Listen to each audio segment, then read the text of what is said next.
ఓం నమో నారాయణాయ నమశివాయ. మహాభారతంలో వనపర్వంలో వచ్చి శరణ్యపర్వం దగ్గర ఉన్నాం కదా. ఈమె ద్రౌపది అడుగుతూ ఉంది కృష్ణుణ్ణి, అయ్యా అసలు ఏకవస్త్రం ఉన్నటువంటి నన్ను సభలోకి వాళ్ళు ఎలా లాక్కొచ్చారు, తెచ్చారు? భార్యైన నన్ను మొగులైనటువంటి వీళ్ళు కాపాడుకోవాలి కదా. వీళ్ళు నన్ను కాపాడితేనే నా సంతానం బాగుంటుంది, నా సంతానం బాగుంటే వీళ్ళు బాగుంటారు. అదెలా మర్చిపోయారు? యుధిష్ఠిరుని వల్ల ప్రతివింజుడు, ఉరుకోదరుని వల్ల సుతసోముడు అంటే భీముడు వల్ల, ధర్మరాజు వల్ల ప్రతివింజుడు, భీముడు వల్ల సుతసోముడు, అర్జును వల్ల శృతకీర్తి, నకులుని వల్ల శతానికుడు, సహదేవుని వల్ల శృతకర్మ జన్మించారు. ఎవరు వీళ్ళంతా? ఉప పాండవులు. పాండవులు పుట్టినట్టు 5 అన్నట్టు. వీరంతా సత్య పరాక్రములు. నీకు ప్రద్యుమ్నుడు ఎట్టివాడు, మహారథులైన వీరంతా కూడా అట్టివారు. ప్రద్యుమ్నుడు వచ్చే శ్రీకృష్ణు యొక్క కొడుకు. సో నీకు అతను ఎలాగో వీళ్ళు నాకు అలాగే అన్నా అని కృష్ణుని అడుగుతుంది. వీరంతా ధనుర్విద్యలో శ్రేష్ఠులు, యుద్ధంలో శత్రువులచే జయింప సఖ్యం కాని వారును. దుర్బలులైనటువంటి ధాతరాష్ట్రులు ఎందుకు సహిస్తున్నారు? అసలు వీరికి తిరిగే లేదు. అటువంటిది వీళ్ళు ఆ పనికి మాలినటువంటి ఆ ధృతరాష్ట్ర కొడుకుల్ని ఎందుకు సహిస్తున్నారు?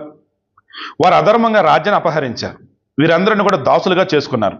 రజస్వలనే ఏకవస్త్రగా ఉన్నటువంటి నన్ను సభలోనికి ఈడ్చుకొని వచ్చారు.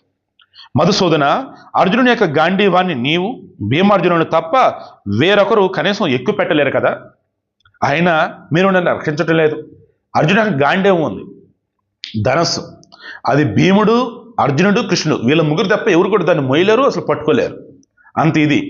అటువంటి అది ఉండి కూడా ఏం ఉపయోగం? నన్ను రక్షించలా. ఇంకా దుర్యోధనుడు జీవించి ఉన్నాడంటే అది భీమసేనుని యొక్క బలానికి అవమానం, పార్థుని పౌరుషానికి అవమానం. సో అర్జునుని యొక్క పౌరుషానికి అవమానం, అండ్ భీముడి యొక్క శక్తి ఏదైతుందో అది కూడా అవమానం. ఎందుకు? దుర్యోధన బతికే ఉన్నాడే. మునుపు బాల్యంలో బ్రహ్మచర్య వ్రతం పాటిస్తూ అధ్యయనం చేస్తూ ఎవరిని హింసించని ఈ పాండవులను తల్లితో పాటుగా రాజ్యం నుండి బయటికి పంపించారు. ఏది చిన్నపిల్లలుగా ఉన్నప్పుడు బయటికి పంపారు. పాపాత్రుని దుర్యోధనుడు భీమసేనుని యొక్క భోజనంలో నూతనమై తీక్షణై రోమాంచమైనటువంటి కాలకోట విషయాన్ని ఎక్కువ పరిమాణంలో కలిపి చంపాడు. భీముడు చిన్నప్పుడు అసలు భయంకరంగా చంపాడు అనమాట. ఎన్నోసార్లు చంపినా సరే భీముడికి ఏమయ్యేది కాదు. భీమసేనుడికి ఆయుర్దాయం ఉండటం వల్ల ఆ విషయాన్ని జీర్ణం చేసుకుని ఎటువంటి వికారాన్ని పొందల. ప్రమాణకోటి తీర్థంలో ప్రమాదరహితమైన విశ్వాసంతో నిద్రుసుని భీమసేనుడిని బంధించి గంగా నదిలోకి విసిరి ఈ దుర్యోధనుడు హస్తినాపురానికి వెళ్ళిపోయాడు. చివరికి నదిలో వేసి కూడా చంపోయాడు.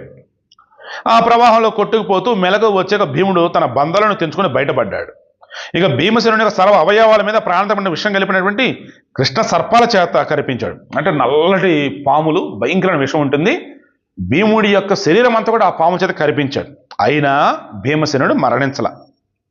నిద్ర నుండి మేల్కొన్న భీమసేనుడు ఆ పాములన్నింటిని కూడా విసిరి కొట్టాడు. దుర్యోధనుడు భీముడికి ఇష్టమైనటువంటి శారదను కూడా తన పెడచేతితో చంపాడు.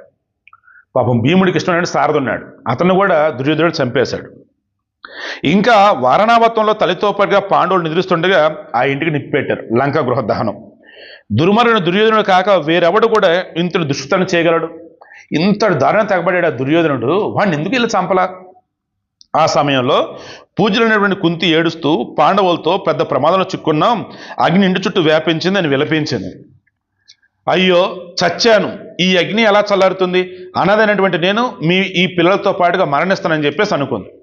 అంటే ఆ రోజు ఆమె ఆ రకంగా భయపడుతూ ఏమన్నది ఏంటి చింతించింది అన్నది కూడా మెన్షన్ చేస్తుంది. రిమైనింగ్ రేపు డిస్కస్ చేద్దాం.